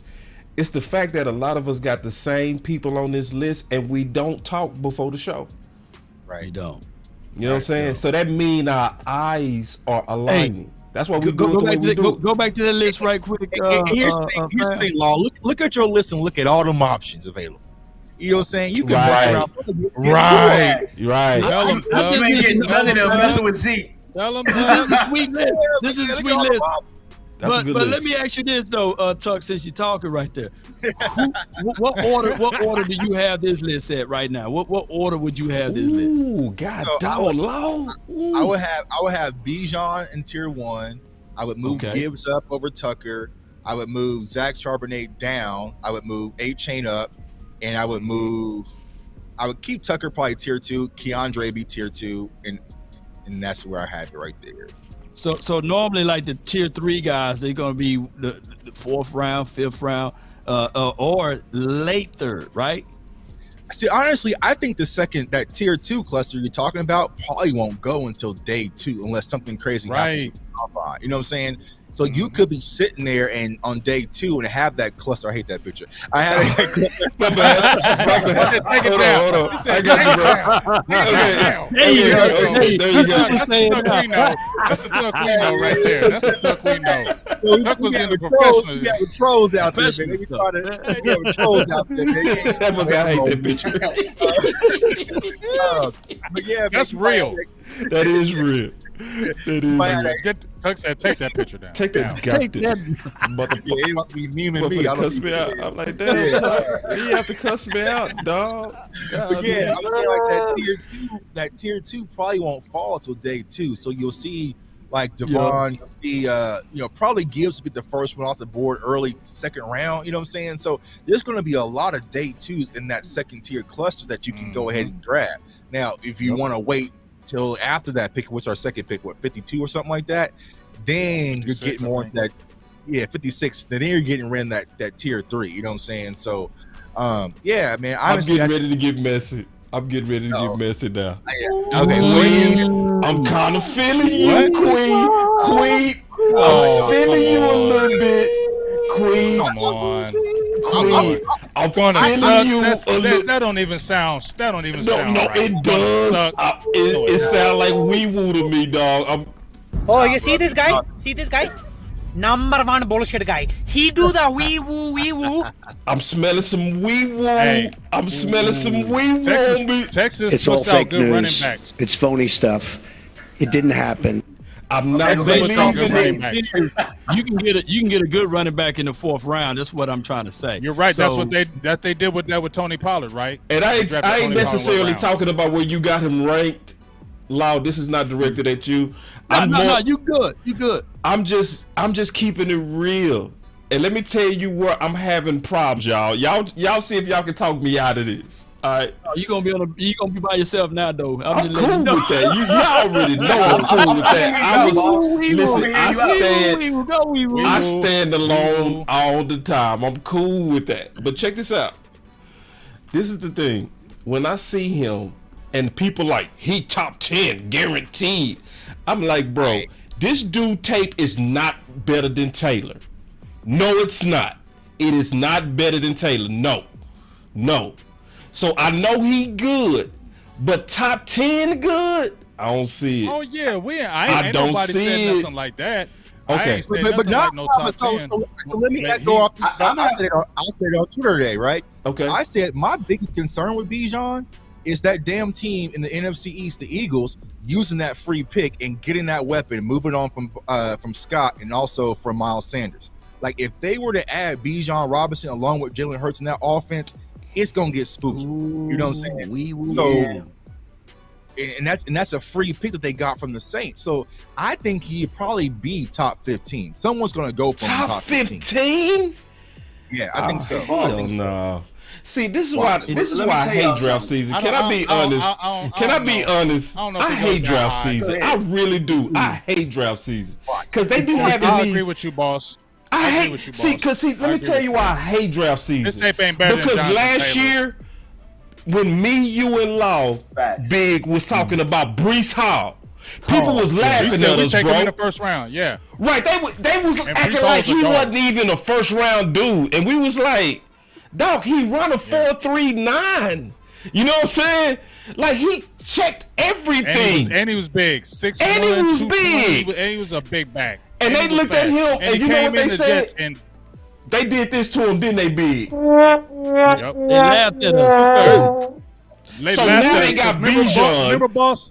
Look, boss. Remember when we did our mock drafts? We mocked him in one of our drafts. We mocked him in the first round on one of our drafts. Taking him. We mocked taking him. Yeah, and guess what we traded back. Went over we traded back to get him. Remember that? We traded back to get him. So did. And guess what? He went over to the Jets and went crazy. He would have been a rookie of the year. He was turning all the way up. He would have been a rookie of the year. And see, that's why I hate draft season, because you can't look at Bijan and see Breece Hall or Taylor. Nah, you don't see it. I can agree with that. You feel me on that? I can agree with that. Do you? Yep. And this is my biggest problem, right? I keep hearing people, and I saw it in a couple of chats where they keep calling them generational. Hell no. I'm seeing hell no. Draft just as good. I've seen backs before that better. Right? Yeah. Y'all just like the fat body on the Cowboys staff or somebody like that said I'd take him at 26 and y'all running with it. Exactly. Hell DMV. no, Exactly, DMV. He's a regular talking round the truth, year, DMV. What round was Dameon Pierce drafted in? I think he was second. I think, right? Landlord, what's up, man? We got a landlord in the building. What's up, big landlord? Homie? OG. I'm sorry. Go ahead, Law. I was saying, what round was Dameon Pierce drafted in? The guy from Texas. Remember. Yeah. See. What's the one cat crazy that running back there. He ran like a 4.5 or something. Yeah. Washington, Pittsburgh, Detroit, Tampa. Maybe not 15. He going top 20. I'll say that right now. Oh, Pierce was a round 4 pick. Round 4. Ooh. See, and look how value he was. So that's why I say, man, running backs, this is gonna be things that we're gonna talk about all day, man, because you just don't know, man. It just depends on the system you go to, the philosophy, that's true. and on top of it, it's so many unknowns, man. Yeah. I don't know. Can I be all the way honest? Hold on. Zeke tape was better than Bijan's. Yes. We ain't call him generational. Hell yeah. We ain't call him generational. Yeah. But Bijan, I might be the only one in the world that's gonna say this, but I see that boy tipping too. I see some tipping going on. That boy be very slow to pick them holes. I ain't finna kiss up to this dude, man. I don't care. You know what? This dude. He play running back like he running the cone drills. I swear I see the same thing. I swear I see the same thing. Y'all be taking his time through the holes. He good though. He good. He a freak. But I'm just kind of smelling some. Make y'all know who's saying this stuff, and don't put me on this tag. Boss Cowboy and DMD. I'm standing on it. I'm standing on it. I'm standing got him on in the it. tier 1 until combine, man. I'm I'm smelling fake news He's and a first Bijan. rounder. It's all fake He's a news. first rounder. It's phony I'm just saying stuff. people are hyping. It didn't happen. Yeah, I'm smelling. You know what I really see in him? Second round, third round. I swear. That's what. If you compare him to other classes, to this class, he the best. Okay. Or he up there. He's up there. You know what I'm saying? But see, I cannot not compare you to other classes. I've watched too many drafts. I'm sorry. I cannot. I can't get it out my head. Is this tape better than Kenneth Walker? That's a long time. I would say yeah. But that's the thing. He could do that for a lot of positions, right? Because we did it last week for the wide receivers. Like, there's a lot of wide receivers that would be fourth rounds in this year's class if you tossed them in last year's class as well. You know what I'm saying? So it's like, let me ask you this. That's a good recovery. That's a good recovery. Nobody calling none of the receivers generational. Nobody calling these receivers generational. Right. Yeah. Well, Man, I love this conversation, man. I think he's like, if you missed out on Bijan Robinson, right? The Cowboys wanted to go first round pick. They want to go running back. Bruh. My bad. I forgot. The Cowboys want to go running back. My right? bad. And you missed out on Bijan Robinson, but then you got Gibbs. We are not upset as Cowboys fans. You know what I'm saying? We feel like we won. You know what I'm saying? So like, right. I think that Bijan, though I have him as the number one running back, is not by a landslide. You know what I'm saying? It's not like he's all in a league of his own. Everyone else is, bottom tier. I just think that he is the number one running back that's going to come off the board. If that makes sense. So yeah, that makes sense, and I can see that. Yeah. It's lining up that way. It's really lining up that way. I just hate the draft. I'm just being honest. I swear I hate the draft. I hate because it's always somebody that get hyped all the way to heaven itself. Right. And it doesn't match history. And I like logic, and it's not logical to me. All right, let's go back to your list though, and then because this is fun. And y'all let me know how y'all liking this draft show. Because listen, none of us talk about our list before we break it out. That's what make it real. So when we agree, it's real. When we fight, it's real. You know what I mean? So it's nothing fake about this. Like, we are all giving our honest assessment. But good job on this too, Law. Y'all clap it up for the homie Law. This is a damn good list. Clap it up. Organized. Yeah, damn good list. Damn good. Nothing but the boss. I'm gonna try to say it like you, Law. I'm gonna try to say it like nothing but the boss. Did I say like Law, y'all? Did I? No. You did. Not at all. Remember. You gotta Not at all. remember. Remember. Did I say like remember? Some people got the voice, some people don't. All right, listen. Law did some extra. Y'all thought he was done. He ain't done yet. Hell no, he ain't even done, bro. Law over here. He trying to get extra credit or something. Got 42 running backs that want to keep Zeke, man. That's true. That's true. I got a whole list and still want to keep. No, but Law went hard. Law went hard. Look, he said Tony Pollard, but without the tag. He's saying basically you better give him a contract, don't tag him. Talk about that, Law. Yes, indeed. When you look at the franchise tag, there's $10 million that you can't spread out throughout the big hit. And I look at it like this. Don't look at Tony Pollard as only as a running back, but look at him as a weapon. Michael Lombardi said that on one of the podcasts, and it brought to my attention that you can utilize Tony Pollard as that slot guy in running back, in that all-purpose weapon. He's the guy that you can also put in punt returns and kickoff returns too. Let's not forget about that. So I look at Tony Pollard as a unique thing for this West Coast offense, because you think of the older guys back in the systems of like Roger Craig, or what Marshall Faulk did before too. So I'm looking at Tony Pollard finally being utilized. And we didn't get a chance to see the full potentials of Tony Pollard.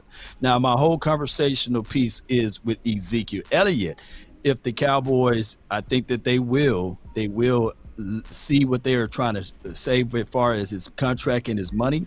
And if he take that big pay cut, they're going to roll out Ezekiel Elliott and Tony Pollard once again, and you can still go into this draft with the fourth or the 5th round and still get you a serviceable guy like a Spears. You add Spears into this system, remarkable. Or even if you go a little earlier, I think that Gibbs, based upon that tier, Gibbs may even fall in the late 2nd or early 3rd round. You know, who knows? You get those guys, you still figure out a way to insert those guys in with the system that we have, and you still roll out the package with Malik Davis. I think that can still happen.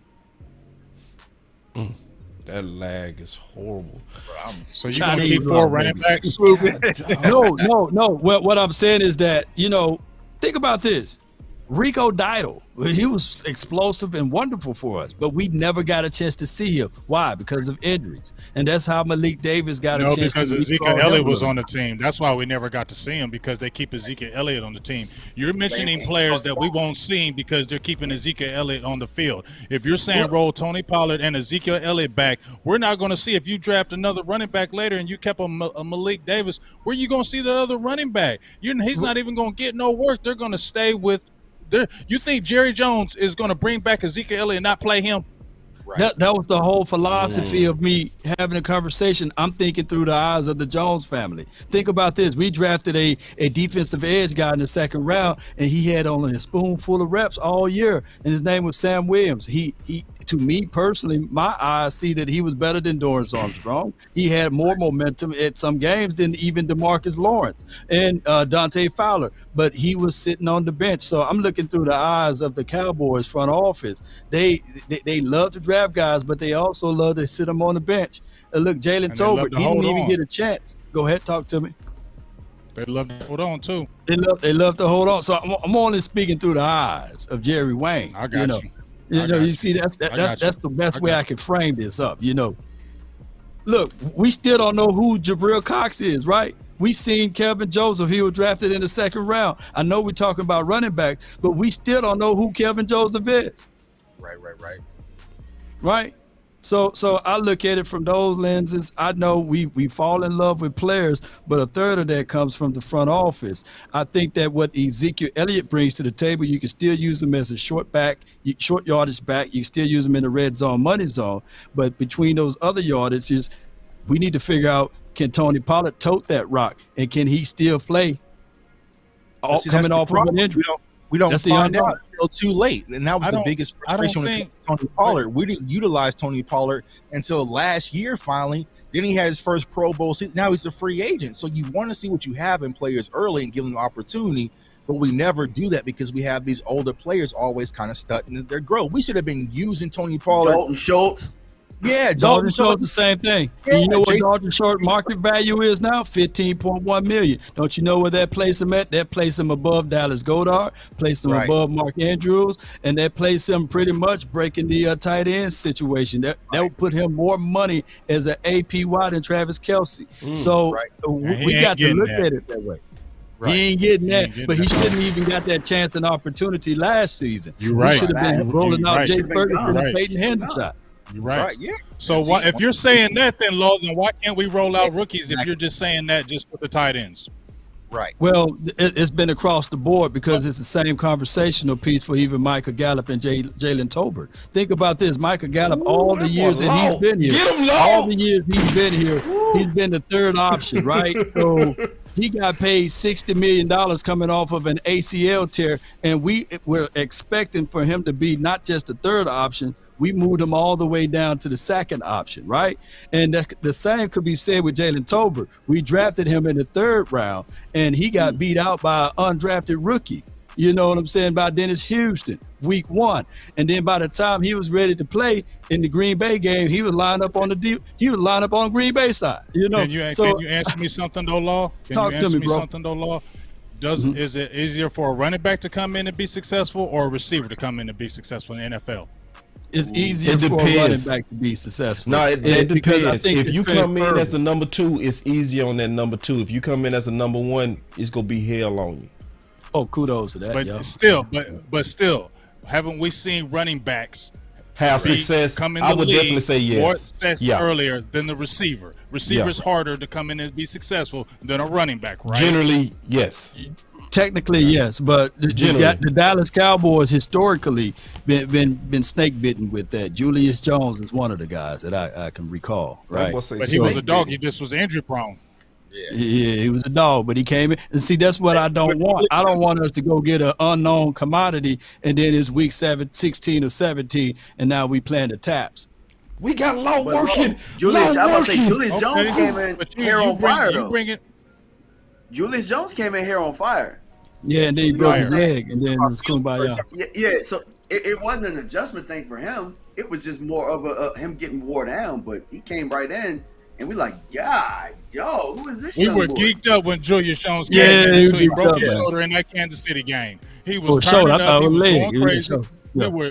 He broke his shoulder, he broke his collarbone, and he was out because he got hit right there, and that was one of his problems. But when Julius Jones came into DFV's point, we was geeked when we saw Julius Jones, because you remember that Seattle game when he turned up and went crazy, and we were like, oh yeah, we got a that Chicago game on Thanksgiving too. It was Thanksgiving, right? Yep, and DFV. What was we excited about though? That explosiveness. Was that what we was excited about? And that little wiggle, that little wiggle he had too. Yeah, and the same thing with Finger too. We like explosiveness, man. Same thing with Zeke. But the thing is with Zeke, you know, they crucified that man. It'd probably be over with but they crucified that man. Roger Goodell, I blame Roger Goodell and Kellen Moore for the downfall of Ezekiel Elijah Elliott. I agree. I'm with you, bro. I'm with you on that. All right, Law, we gonna bring you back to your list. That was a good history lesson. Y'all did good on that. That was. I think we back in live action. Yeah, you live, bro. I don't know what happened. It just needed to. I don't know what. Hey, celebrate, man. Y'all clap it up, man. We back. Clap it up. We back. We up to speed. We up to speed. Murphy took a break. Murphy Law took a break. All right, Bob Murphy. All right, let's go back. All right, so and then Dwayne and things, man. So we already fought about this and won. What the question marks mean, Law? What the question marks? Because he was basically saying we was gonna fight about it. No, he told me. That's the one thing he told me before the show. He said, "Hey man, I'm pretty sure we gonna fight about Zeke." I said, "Hey man, just chuck it out there. We gonna see what happens." And sure enough, it was a fight. Sure. Man, I don't know. I don't want Zeke to run up on him. That's all. Man. No, I ain't worried about Zeke. Look, Mama Zeke. That's the shoot. Yeah. She pinked me last time we was at Oxnard. Hey, Law. Hey, Mama Zeke. You know. Zeke, Mama low key. Mama Zeke, man. You know. But I would say this about. Everything. Ezekiel Elliott is a guy that had two running back coaches, and I think that he was better with Gary Brown. I think that the other part of it is that, and may he rest in peace, I think that Skip Pete, he was another yes man because he folded a little bit and he didn't know how to utilize the other guys. If you're going to use all running backs, use all running backs. I would say this, y'all, I'm not foolish to the fact that Zeke, he did lose a step, but I am perplexed a little bit that you didn't use Malik Davis a little bit more. So the Cowboys should have used all of their weapons. We the only team that goes into a fight and leave the gun on the table and say, "Hey, I got this knife," and not yet, it's a butter knife. Use all of your weapons, man. And we're going to talk about how in Green Bay, Mike McCarthy wasn't a hand the ball off guy. You know what I'm saying? Nobody brought in Schottenheimer. So is his functionality of this offensive philosophy going to be to run the ball and ground and pound, or is he going to want to have more extended handoffs with the, within the West Coast offense, doing like more sweeps, more screen plays versus your traditional, lineup and I formation, ground and pound game. So that's another thing. I don't know what the philosophy is going to be, even though they did bring in Schottenheimer. Well, he had Belly Lacy, man. He had Eddie Lacy, Belly Lacy, man, running the ball all over us and Belly stuff Lacy. like that. Right. And he had Ty Montgomery. He had a wide receiver looking like Dez out there in the backfield running the ball. So I think that when it's time for him to get in his bag, he will do that. So I know that it won't be as bland and vanilla as Kellen Moore, and at least somebody will have an identity. That's what Coach Marr been talking about. We need to establish the identity, even though this may still be a pass-heavy team. But doggy, can we start off with the run and stick to it and open up for the pass? All right, it's my time to get to my list. My bad. Go ahead, D. No, go ahead, bro. Belly Lacy. Okay, I was gonna Belly say, Lacy. That was dope. Yeah, and to add on the Belly Lacy, man, I don't know if y'all remember this dude. He used to kill us, but remember they had that Coon at fullback? Yeah. Green Bay would go Coon. Cool. Like, Yeah.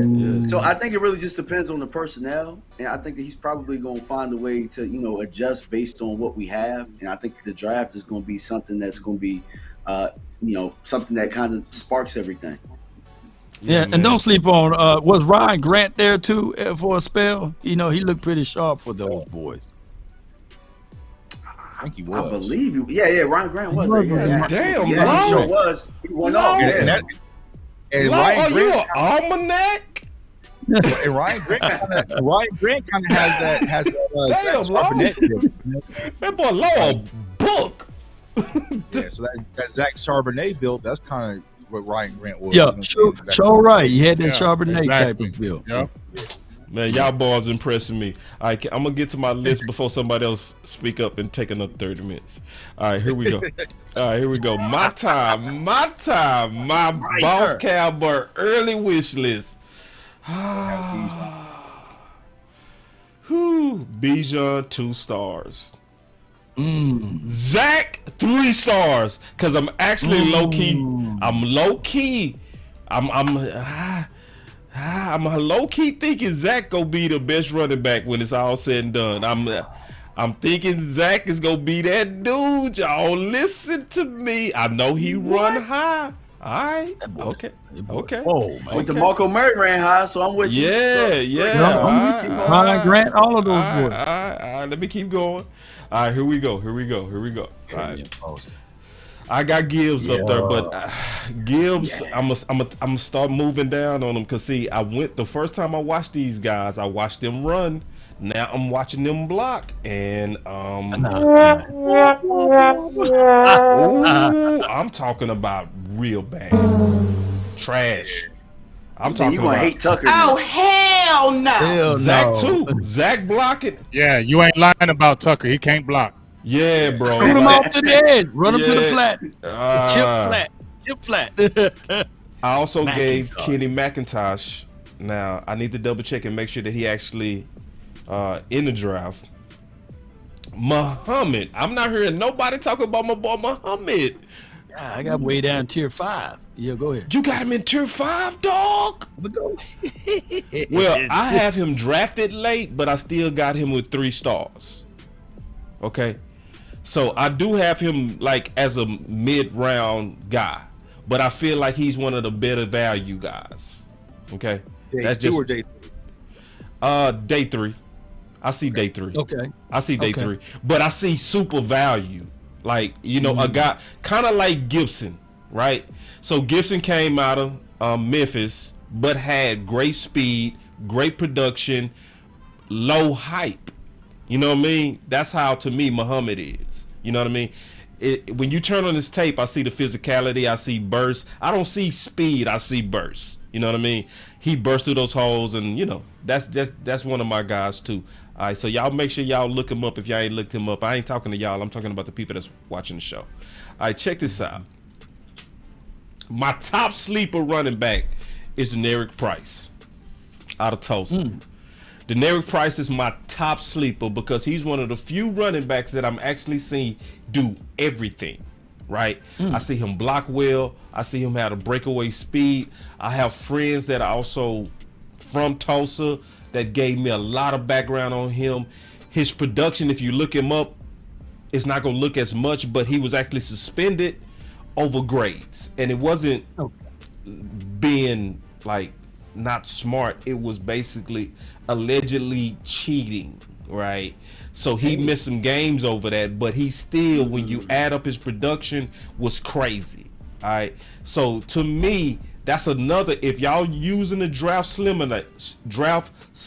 simulator and you need a late guy that's gonna make your draft get an A+, Deneric Price. Make sure y'all look him up. He's one of my let me ask you this though. Yeah. The stars that you have, the more stars mean the worse they are or the better they are?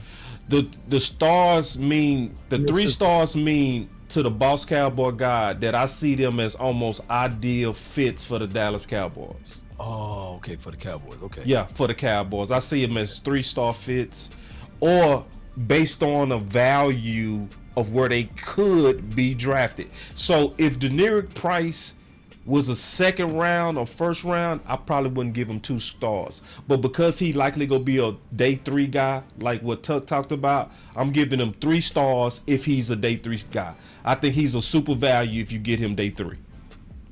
That's just me. All right, and so I also have Sean Tucker, right? So that's the beautiful thing. A lot of us put Sean Tucker on our list, and none of us talked about this. Sean Tucker, that means Sean is something to Sean. And when I broke down Sean, I saw great burst. You know what I mean? It was almost like, why nobody talking about him? But obviously, when you look at this show, we talking about him. You know what I mean? I also got Chase Brown in there as a 2-star. Chase. Yeah. Then I got, and I'm just going through my 2-star guys, you know, as of right now. So basically, that's my early wish list. And then when I look at the free agents, and then we go kind of sum this up. The we like our guys strategy. So trying to work it out with Zeke, even though I don't think it's going to happen. But I will want them to try.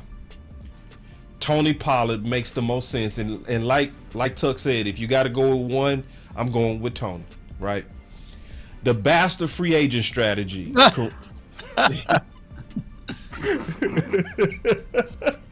Kareem Hunt, yeah.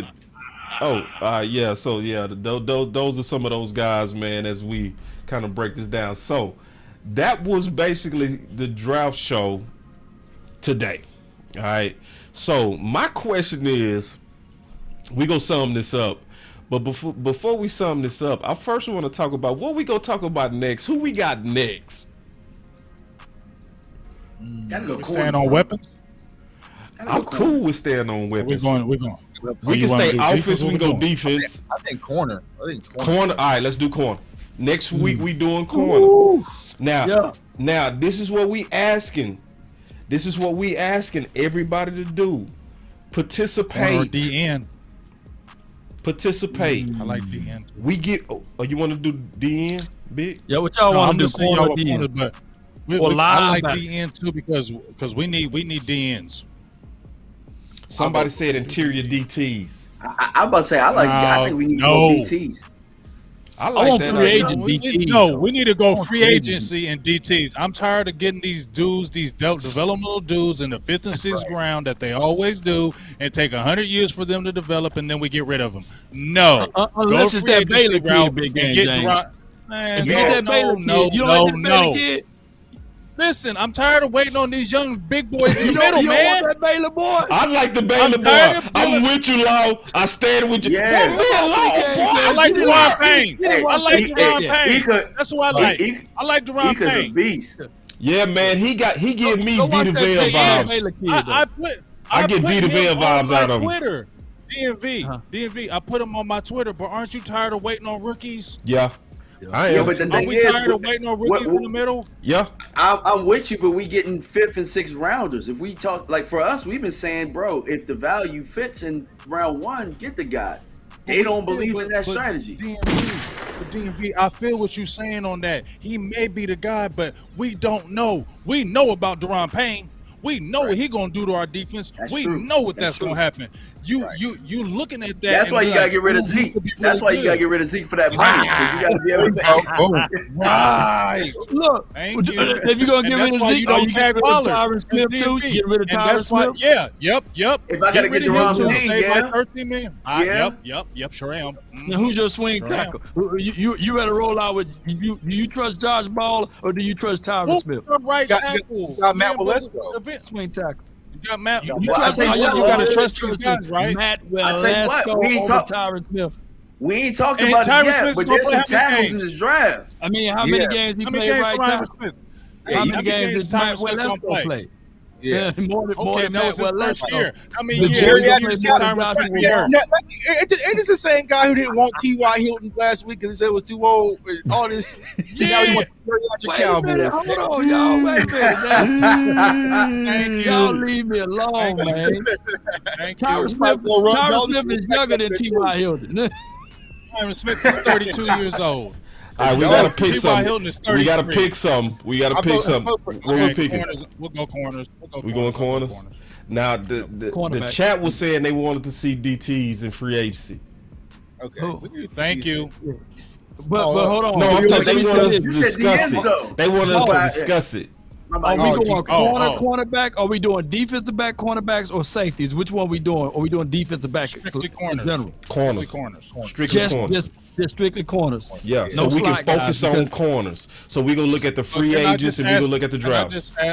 Can I just ask all the fellas this before we do our final words? Yeah. Do y'all feel me, though, getting a defensive tackle in free agency rather than drafting, even if it's a high? Don't y'all feel me on that? Yeah, I agree with that. Once you explained it, yeah. Once you explained it, I agree with that. Mostly, yeah, for sure. Yeah. And you right. I'm tired of waiting on them to develop. Yep, makes sense, Big. I'm with you, dog. You already know I'm with you on that, dog. You already know. Bro. Come on now. You know, all right. It ain't gonna be no Deron Payne though. I'll tell you that. I know. And I know he don't even want Deron Payne. I know he don't even want Mike is that. talking about it. Mike is talking about it. Hey, I don't care. You know what? We just got to keep throwing in the air, Tuck. I know. This is what it's gonna be, y'all. The Dallas Cowboys bringing in Benito Jones from. Then they're gonna force me to thank you for tuning in to the Longest Conception. Exactly. I can't even look at Benito Jones. That video gonna do 60,000 views. Exactly. You're right. You ain't lying, Law. Who the hell is Benito Jones? It's free agent pickup. Go look him up. Go look up Benito Jones. Yeah, Benito out of Alabama. I remember, if I remember right, yeah, Benito Jones out of Alabama. If I remember that right. Hey, but pull him up. all right, so I'm gonna go ahead and kick off the final words. Matter of fact, Law, we might need you to kick it off, bro, because in case that lag come by, we usually finish with you, but let's go. Let's start with you, so it don't lag. Yeah, man. So I just want everybody to understand that this is still an unfinished product. Anybody that we look at, we still got to understand that there will be a development time frame, and on top of that, how they will fit in within the confines of this system. I like what Schottenheimer will bring because I look at the years, the successful years, not the bad ones, and especially if you don't have to go back that far and look at what he did with Russ. Let him cook Russ. I think that Russ had his best season throughout that time frame, and they was able to run with Chris Carson's. So whoever we get, I truly believe the running back will be better than Christopher Carson. So we're going to be better than what we were last year. It's going to be less thinking. We're going to find a way to utilize Michael Gallup to his strengths. We're not going to have him doing stop routes. We're not going to have him option routing. We're going to have him only running goals and those slants. And that's what my dog Michael Gallup can do better at. That's that. And on top of that, CeeDee Lamb, he is that dog. Everybody know. And he's going to improve. My only thing is, he's going to play so well that everybody's going to be banging on the table saying they better pay that man. So that's how I look at it. This team is going to be better than what we were last year. And I know 12-5 is the floor. One playoff win is the floor. We should be better than what we exhibited and exuded because Mike McCarthy back is against the wall. And the last time the Green Bay Packers won a Super Bowl is when he was calling the plays. Let it be the same way for the Cowboys. Let him call the plays. Let him cook. That's Let my him thoughts. cook. 3, 2, 1, drop it. And remember, you're listening to nothing but the best. Let's go. Chuck, we coming your way, big dog. Yeah, so good show today, fellas, man. I definitely appreciate this content. Hope y'all enjoyed it out there, everybody watching, man. So I feel like no matter what we decide at the running back position, like Coach Mara said, the most important thing the Dallas Cowboys need to do is find the identity and stick to that identity. What is going to be our North Star? So when everything's kind of gets shaky, what can we rely on? And I feel like adding Schottenheimer to this offense, he's going to be essentially the run designing coach, right? He's going to be focused on the run game and get things heavily involved. Now, personally, I think we should possibly move on from Ezekiel Elliott, but if not, I feel like Zeke can still add value to this team. But as we mentioned, there's a lot of prospects in this draft, a lot of good opportunity to get some value picks, especially on day 2 and day 3. So I'm excited about this draft class. this is probably one of the deepest draft classes, not the sexiest, but it's probably one of the deepest draft classes since like 2000. What was the Christian McCaffrey year? Was that like 17, something like that, with him and Kamara and Cook? Yeah, so Allen. Cook, yes. Yeah. So it's one of those draft classes. So it's a lot of opportunity, but I feel like the Dallas Cowboys really find their identity. But like Law said, we're not too far away. You know, we just got to build on what we had last year, and I think we're going to do that and get back to rocking Cowboys Nation. What's going on? I guess it's my turn. Final word, big dog. Final word. Now, I want to take this final word to, express my appreciation for Zeke Elliott. You know what I mean? I said a lot of things on the show about changing of the guard, and that doesn't mean that I forgot everything that Zeke has done for this team. There were times we didn't have anything else but him. There were times where, we just rode on the back of Zeke. Feed Zeke. And he played hurt. He's played hurt for the last 2 years.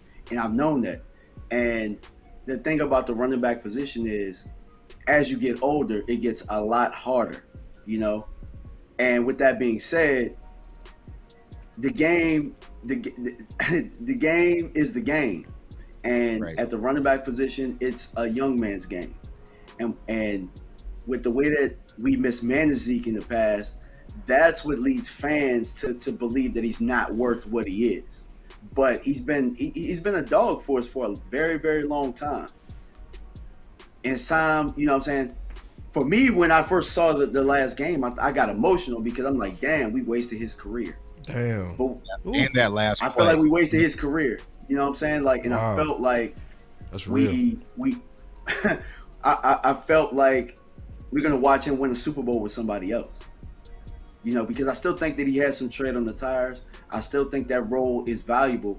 But like somebody said earlier, ego is going to be a big thing when it comes to that, where you're going to offer him something low. Yep. It's not worth him staying. Right. He might go somewhere else that has a better chance at winning, where his load is a lot less and he has a lot more in the tank. So I just wanted to use this final word to say thank you, Ezekiel Elliott. No matter if you stay or if you go, we appreciate you here. Man, and then obviously Big go finish it. What I want to say as a final word is, wow, when it come down to the homies, DMV and Tuck. Like, it took a while, I would say, for Law, Big Game James, and the OC for us together on this final word to really get chemistry. But you guys walked in day one together and it was instant chemistry.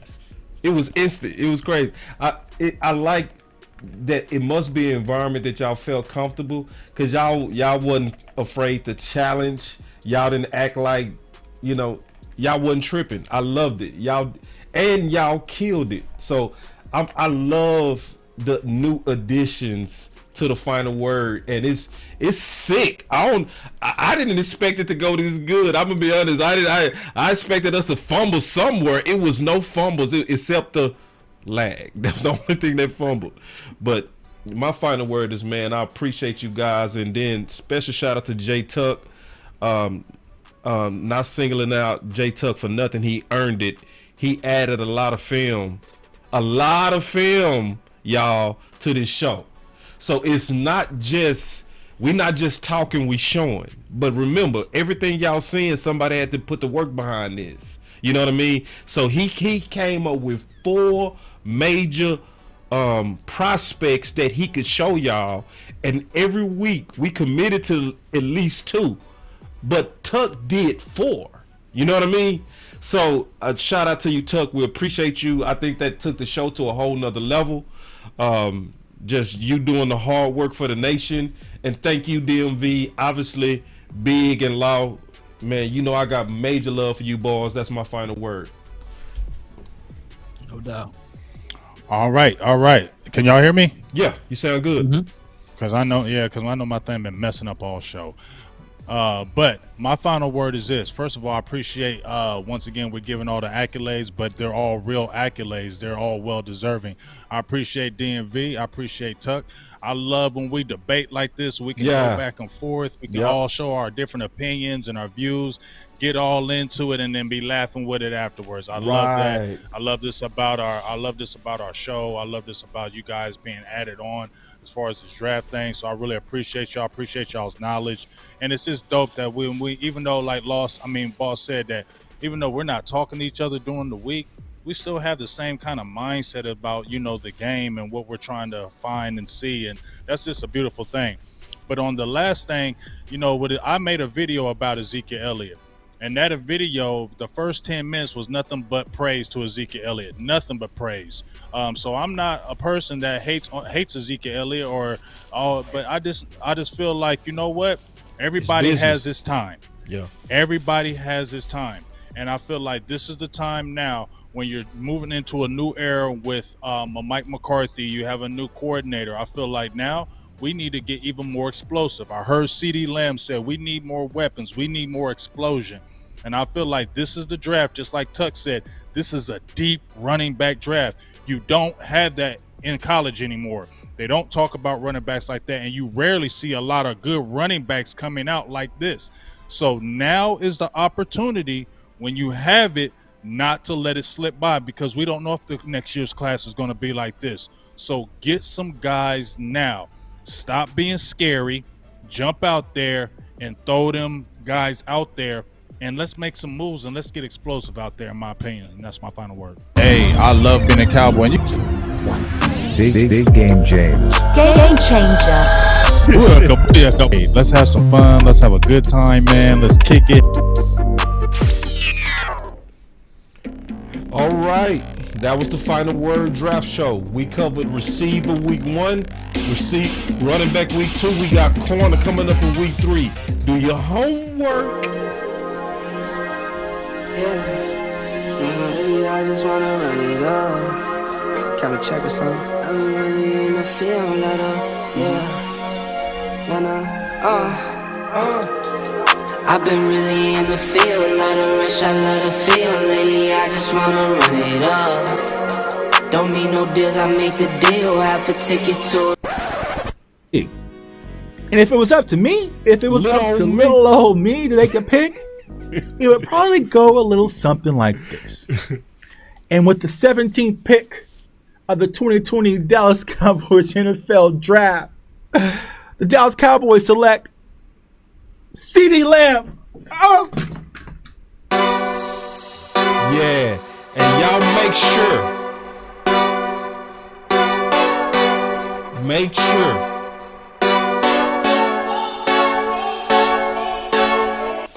I will move down. The smart thing would be to move down. Make sure y'all stay with us, because we are building up to one of the dopest draft shows ever. All right, so y'all stay with us. Don't go.